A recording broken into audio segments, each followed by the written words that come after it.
Swami Srila Prabhupada ki. ISKCON BBD founder Acharya Srila Prabhupada ki.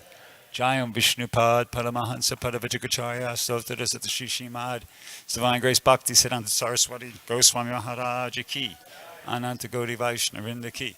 Namacharya Srila Haridas Thakur ki. Prem Se Kaho Shri Krishna Chaitanya Prabhu Nityananda Shri Advaita Gadadhar Shri Vasudeva Gaura Bhaktivinoda ki. Shri Shri Radha Krishna Gopinath Shamakunda Radhakunda Giri Govardhan ki. Vrindavan Dham ki. Mayapur Dham ki. Ganga Jamuna Maya ki. Tulasi Devi Maharani ki. Samaveda Bhakta Vrinda ki. Harinam Sankirtana ki. Brihat Madanga ki. All glories to the assembled devotees. All glories to the assembled devotees. All glories to the assembled devotees. All glories to Sri Sri Guru and Gauranga Prabhupada. Om Namo Bhagavate Vasudevaya. Om Namo Bhagavate Vasudevaya. Om Namo Bhagavate Vasudevaya. So we're reading from the Srimad Bhagavatam, first canto, chapter 9, text 9.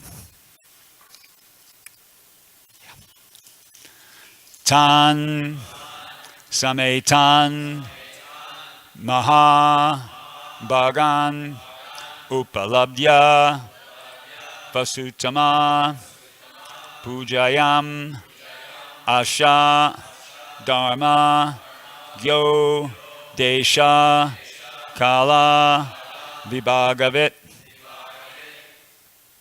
Tan Sametan Mahabhagan Tan Sametan Mahabhagan Upalabhya Vashutama Upalabhya Vashutama Pujayamasya Dharma Gyo Pujayamasya Dharma Gyo Deshakala Vibhagavit Deshakala Vibhagavit Tan Sametan Mahabhagan Upalabhya Vashutama Pujayanasya Dharma Gyo Deshakala Vibhagavit.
Vaishnavis.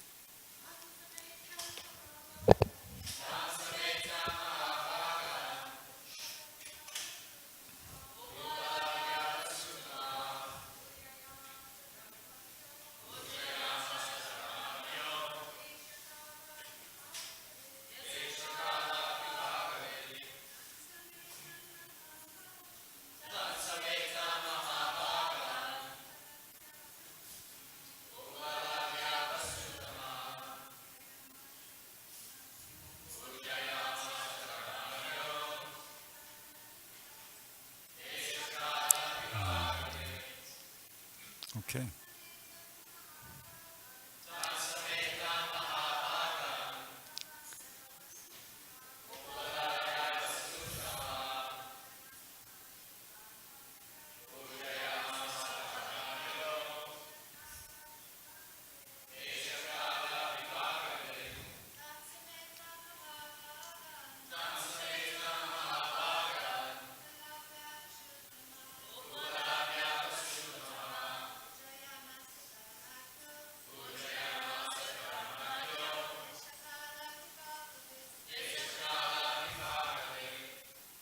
Tan, all of them.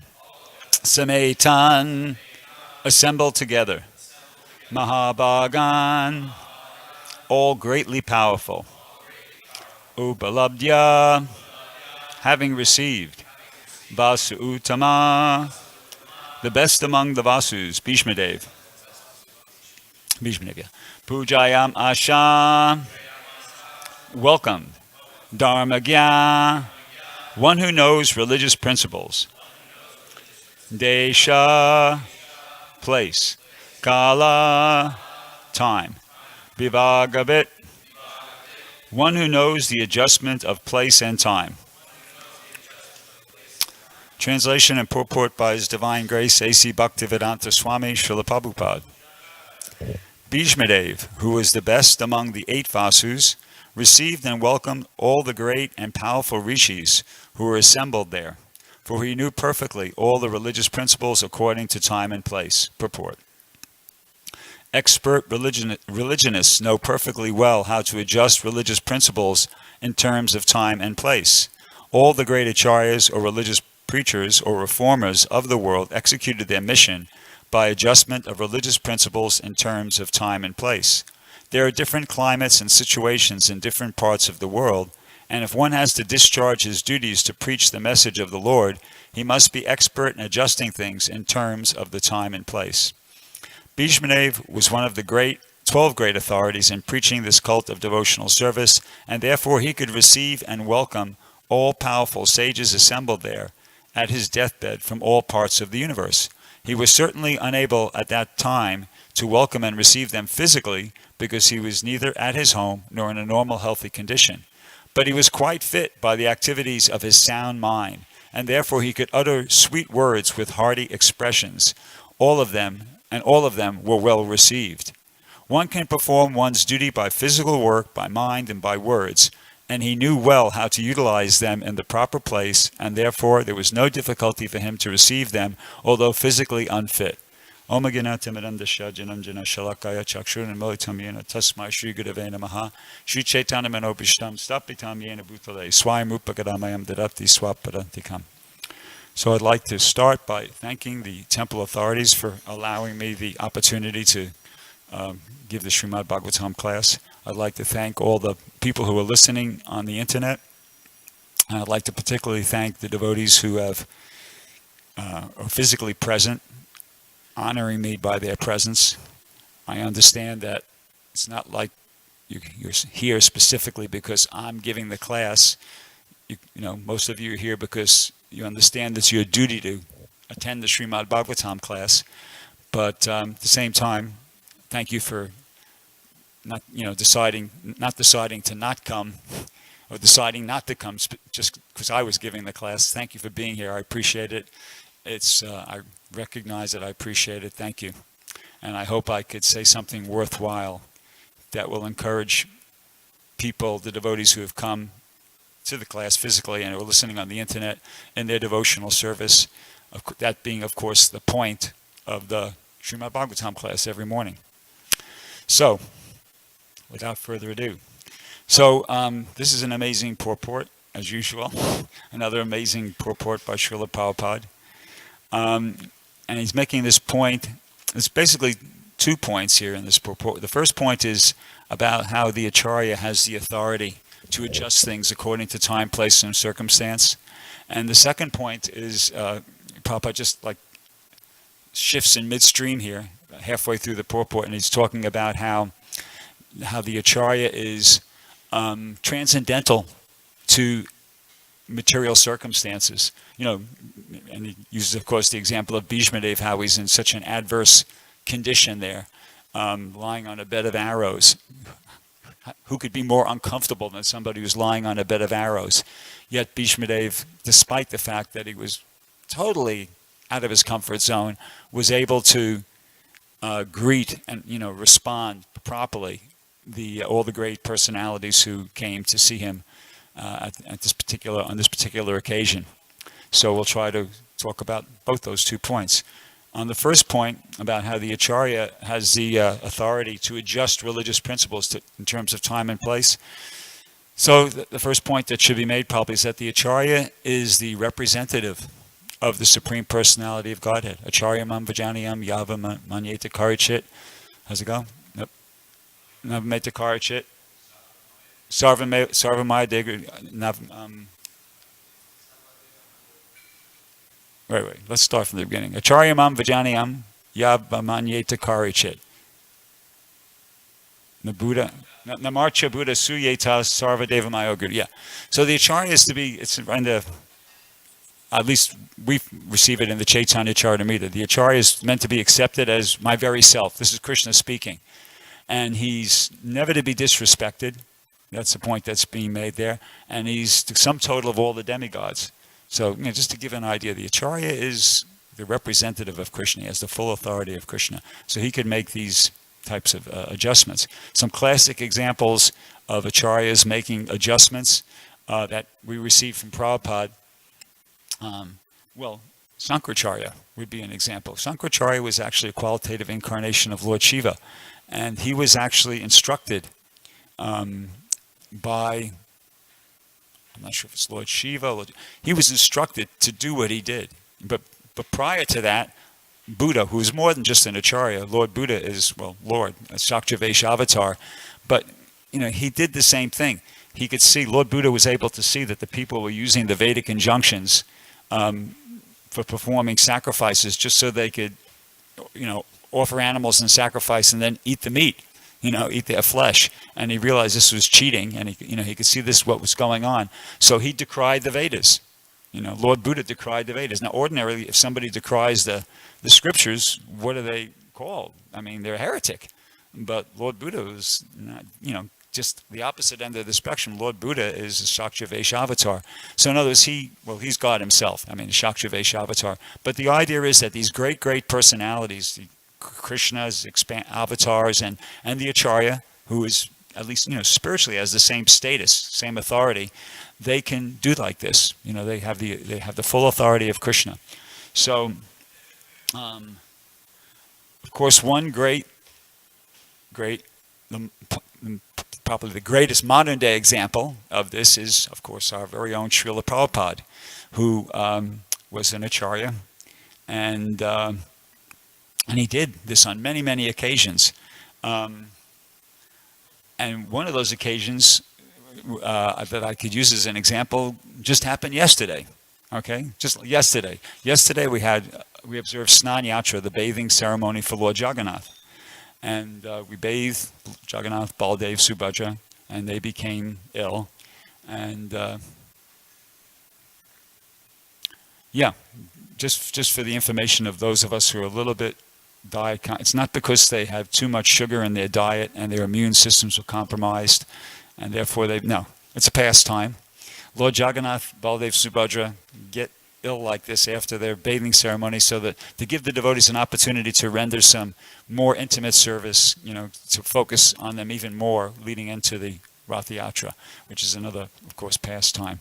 But so there's some history behind this. We all attended yesterday, Snan Yatra, observed it very, ceremoniously, very seriously. No, it wasn't a joking matter for any of us. We were there, everybody attended, everybody made sure they were there on time, and, you were there chanting in the kirtan and bathing Lord Jagannath. We're taking it very, very seriously. But let's, what's the background behind this whole event, okay? Well, the background goes back about 50 years ago. 50 years ago, because when the movement first began, we didn't have any deity worship. There wasn't any there wasn't any Snan Yatra. There wasn't any Lord Jagannath in the movement at that point.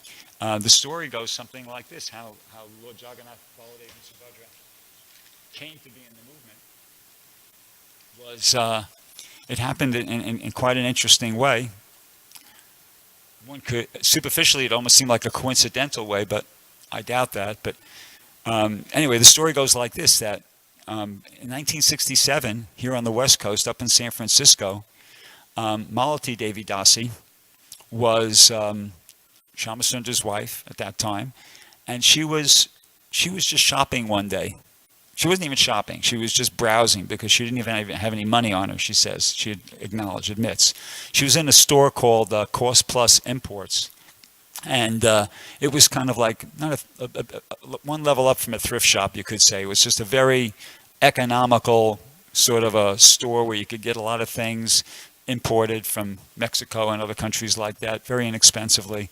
So she was, before she had become a devotee, it was her habit she frequented that store and bought little things. On this particular day, she just more or less went in out of habit.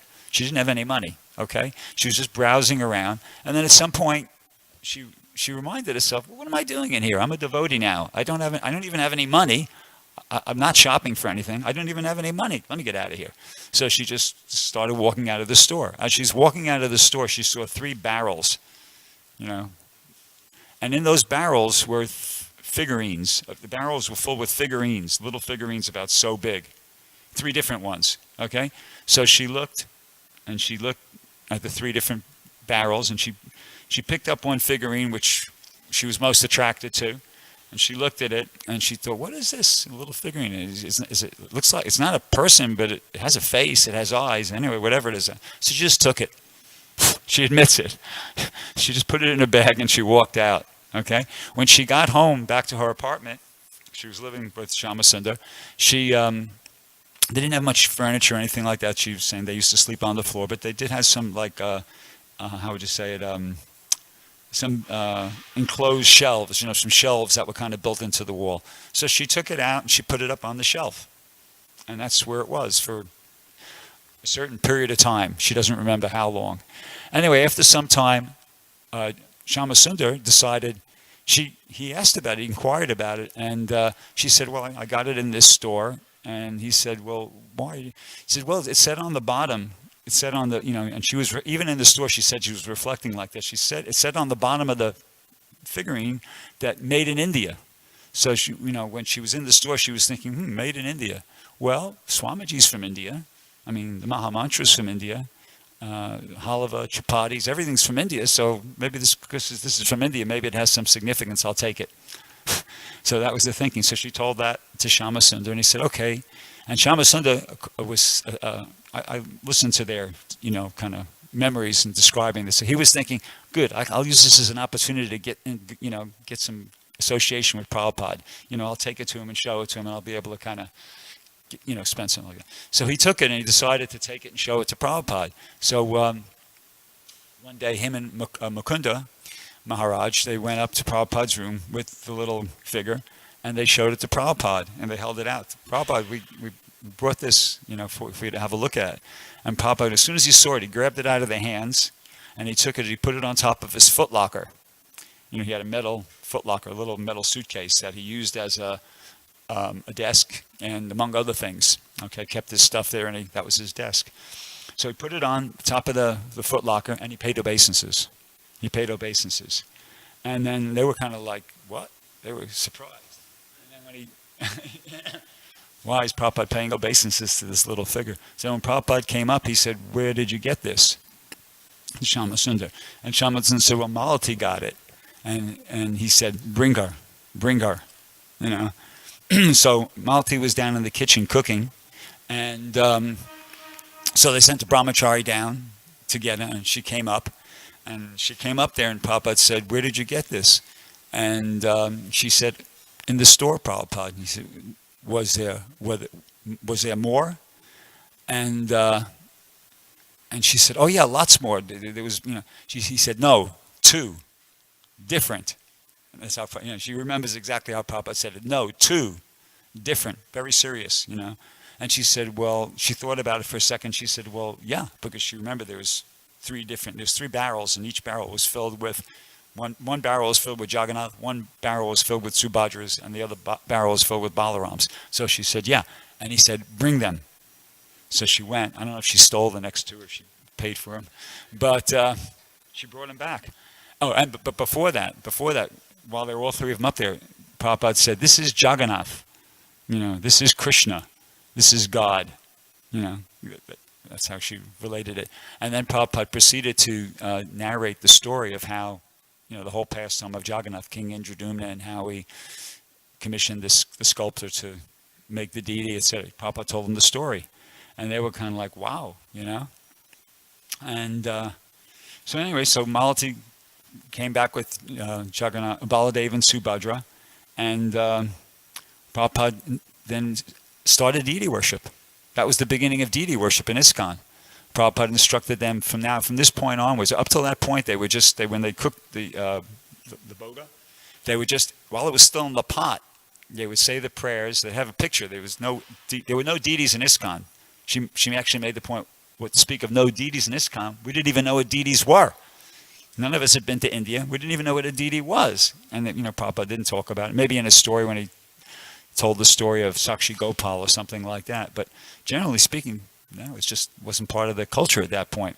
So Prabhupada at that point told them, no, what you do is you get special plates and bowls, and whatever you cook, you put a little bit on the plates and bowls, and then you offer that, in front of these, take it and put it in front of the deities, Jagannath, Baladev, Subhadra. And also at that time, he asked Shama Sundar, he said, so can you make this big, And Shama Sundar was a carpenter. He never, according to Malati, he never had sculpted anything, but he said, yes, Prabhupada, I could do it. He took the opportunity. So then they went and they got this big piece of wood. I can't remember from a lumber. I can't remember anyway, but he did it. He took on that job, and he made the first set of deities within ISKCON. He sculpted them. So, now this is now. So that's the Prabhupada did that, and that of course was the Acharya, doing something according to time, place, and circumstance, because he was introducing deity worship in the West, a part of the world which is basically iconoclastic. And in case you don't know the meaning of that word, because I wasn't clear on exactly what it was, I looked it up in the dictionary. Iconoclastic. Iconoclast. An iconoclast is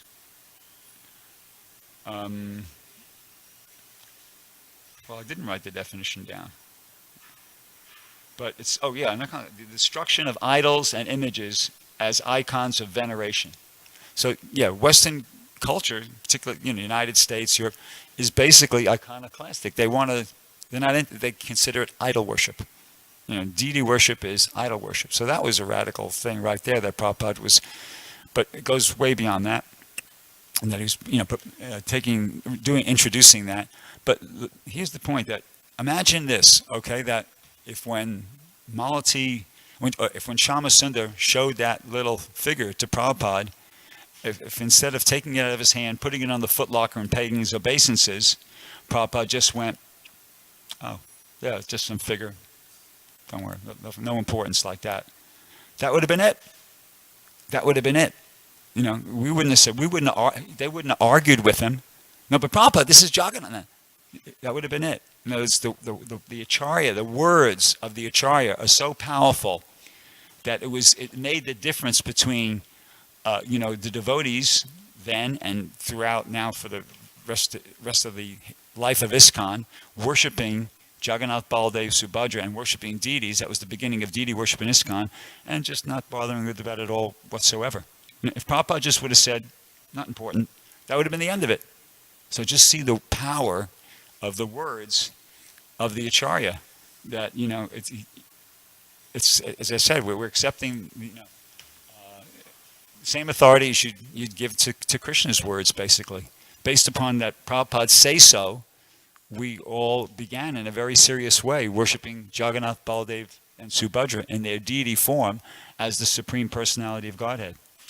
So, the words of the Acharya, the spiritual master, are supremely important On different times we've heard it. Prabhupada would make the distinction: there's Vapu and there's Vani. Vapu is the physical presence of the spiritual master, the Acharya, and Vani is the instruction of the words or the ideas. Ideas are expressed in words. So when we're saying words, we're saying meaning ideas, okay? And of the two, Prabhupada would always say, invariably, Prabhupada would always say, the Vani is not more important. I mean, at least on one occasion, Prabhupada actually said, Vapu is for fools. In other words, physical presence is not anywhere near as important as the words or the ideas we're receiving from the spiritual master. And the obvious proof of that is we could see that unfortunately, there's so many devotees who had the physical association, the Vapu association of Prabhupada, and they're no longer seriously practicing Krishna consciousness or practicing Krishna consciousness at all, unfortunately. And fortunately, on the other hand, we can see fortunately there are devotees who never had any physical or Vapu association with Prabhupada, and they're practicing Krishna consciousness very seriously and doing very well, and have become very advanced. So we can understand from this that the words, the ideas of the spiritual master are supremely important. And elsewhere it's said that, I think by Vishwanath Chakravarti Thakur, that the words of the spiritual master are the life and soul. They should be the life and soul of the devotee, of the disciple, or the follower. And so that's a mentality we have to cultivate. I know myself, not necessarily in a deliberate attempt, a conscious attempt to cultivate this, but I just do it. I pray. The words for me, the ideas of Prabhupada are a deity. I pray to Krishna in conjunction with Prabhupada's words. I'll give you an example of what I'm talking about.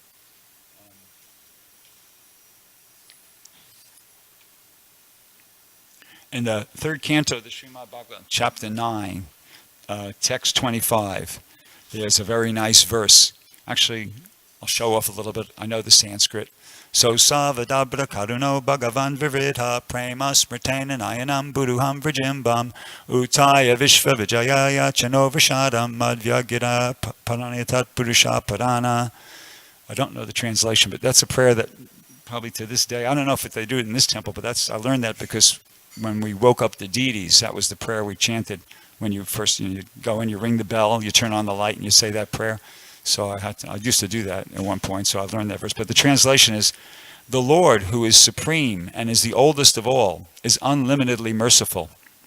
I wish that he may smilingly bestow his benediction upon me by opening his lotus eyes. He can uplift the entire cosmic creation and remove our dejection by kindly speaking his directions. Very nice verse.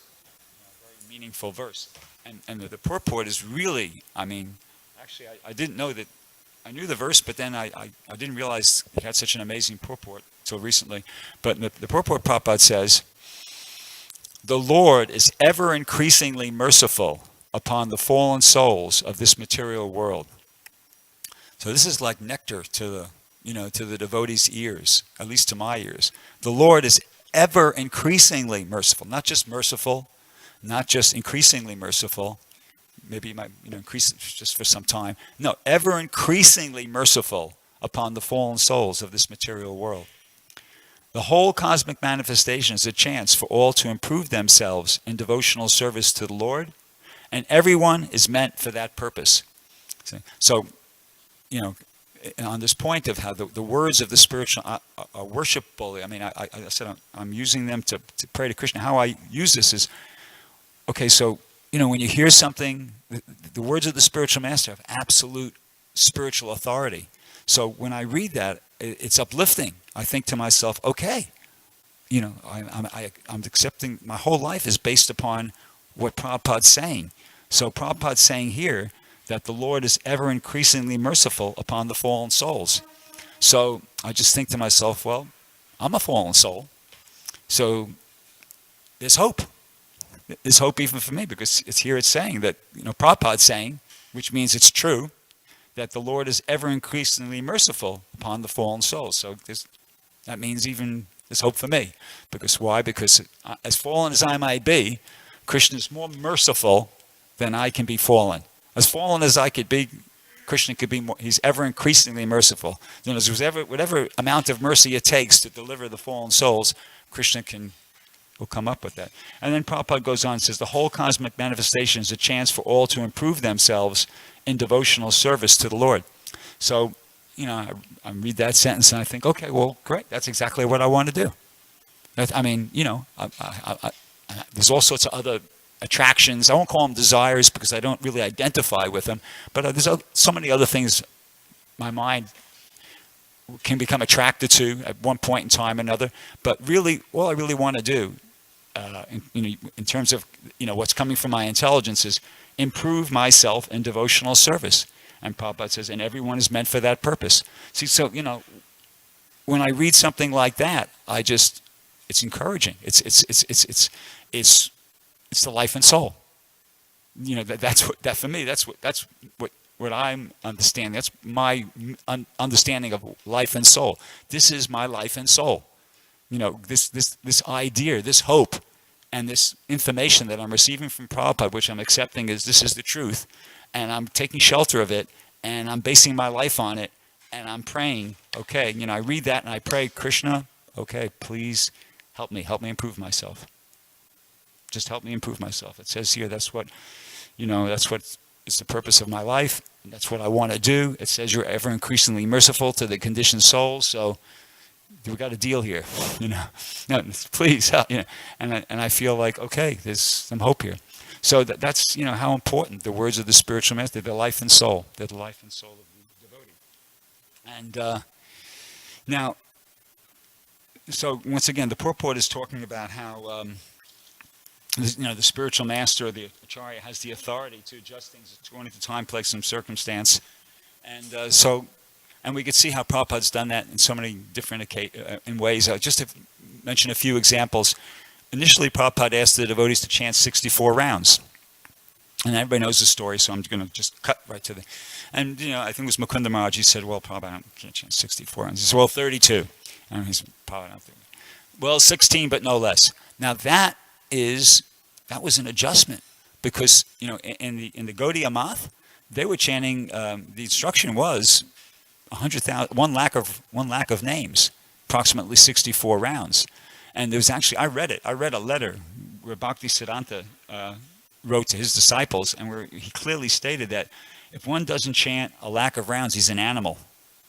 So no, and in Lord Chaitanya wouldn't accept prasadam in the home of somebody who wasn't chanting a lakh of names. See, so in other words, Prabhupada made an adjustment for us, not a compromise. You got to understand, when the spiritual master, when the acharya says, okay, now you can do this, not a compromise. We are not, in ISKCON, we are not compromised. Prabhupada made it, there's a big difference. Compromise means he watered it down. We're really not doing what we're supposed to be doing, but, okay, no, No, Prabhupada is a concession, but as the acharya, as the representative of the Supreme Personality of Godhead, Prabhupada had the authority to make that concession.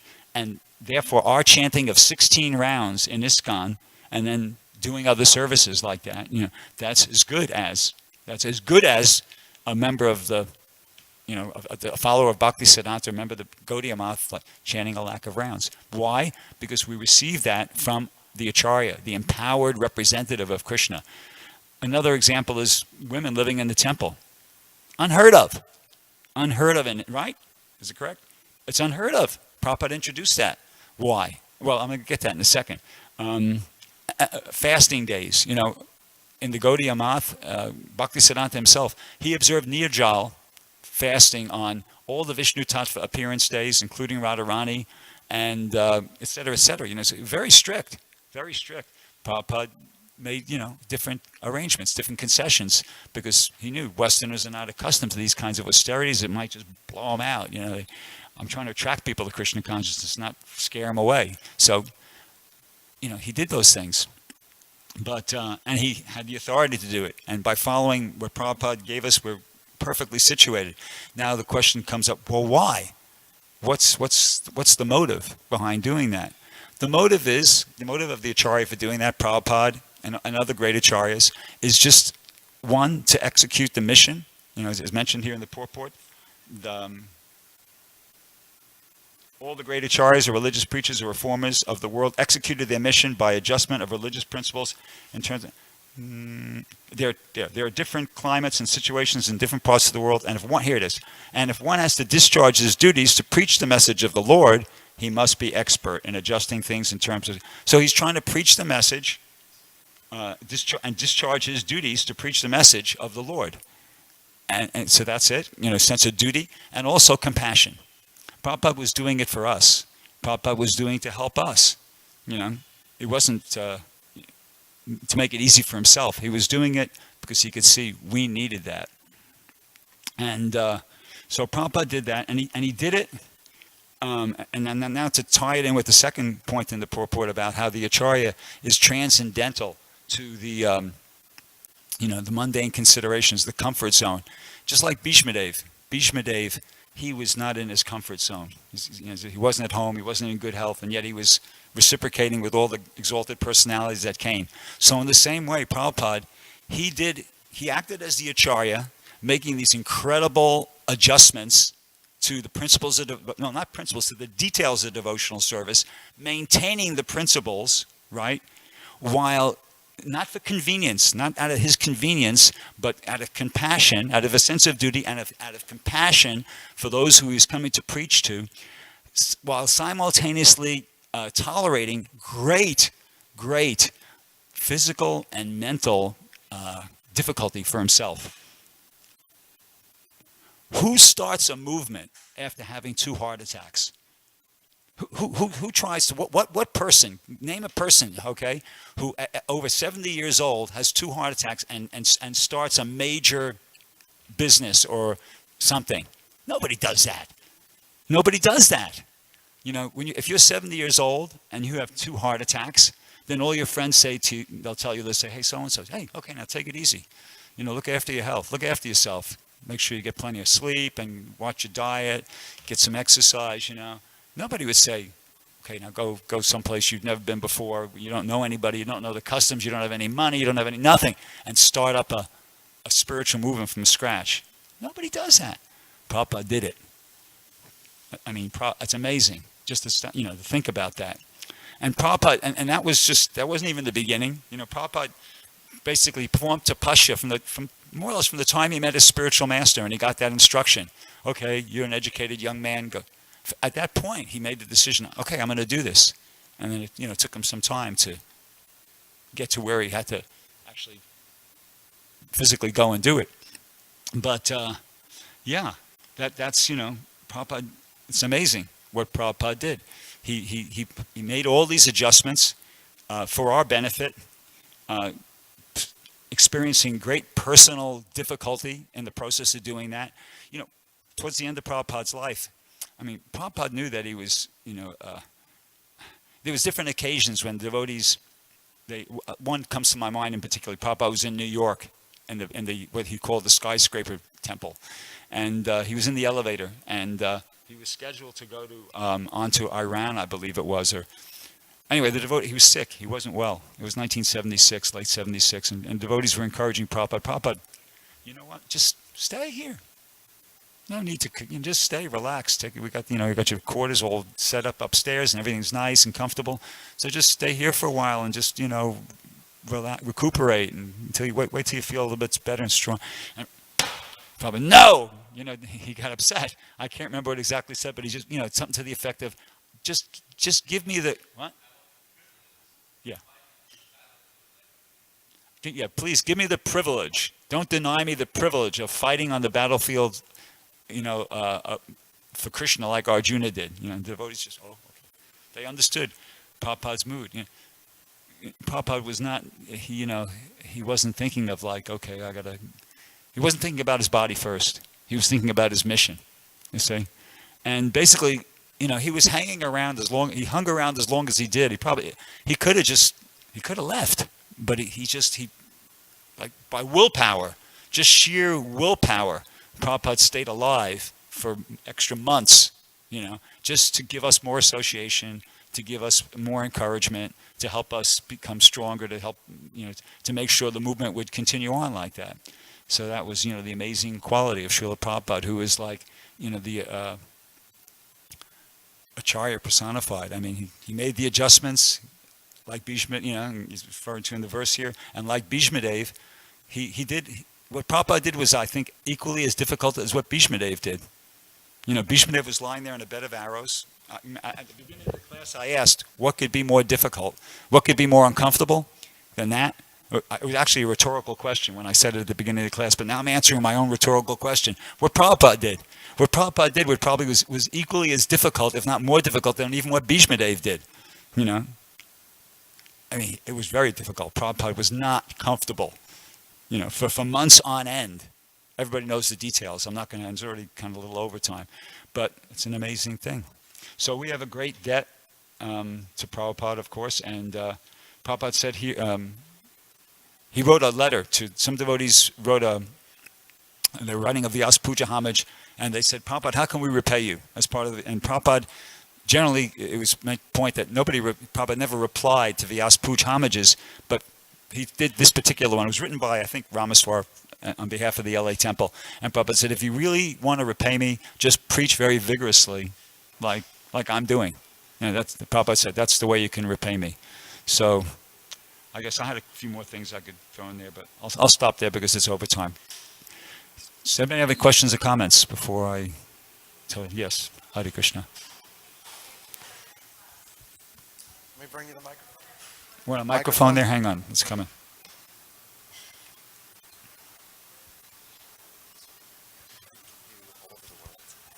Thank you. Thank you for a nice class. It's nice to hear about the pastimes of Lord Jagannath.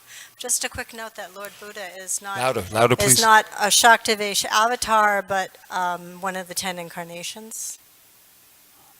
I heard avatar, one of the 10 incarnations, but Lord Buddha. Yeah. Is listed as one of the 10 incarnations, not Shaktivesh avatar.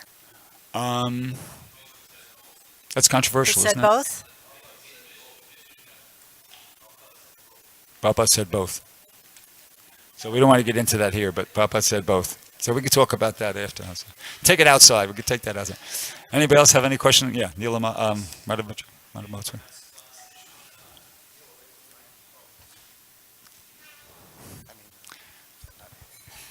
Thank you for a wonderful class, Prabhu. I think it's 16 rounds minimum. And then, so if we have increased appetite to chant more rounds, we can increase it. Yeah. And then one point just kind of stuck in my head. One thing connected to is like, it reminds me of Allen Ginsberg. He said, oh, Prabhupada, you're so conservative. And I don't know if he said or another devotee said to him, no, Prabhupada is super liberal, Yeah, Prabhupada responded, he almost laughed at the conservative. He said, if I told you all the rules, at least I don't know if this is the same occasion, but about deity worship, he said, if I told you all the rules and regulations about deity worship, you'd faint. Prabhupada just gave us what we could handle because he wanted to encourage us, help us like that. Okay, thank you very much. Gruntraj Srimad Bhagavatam Ki Jai, Srila Prabhupada Ki Jai.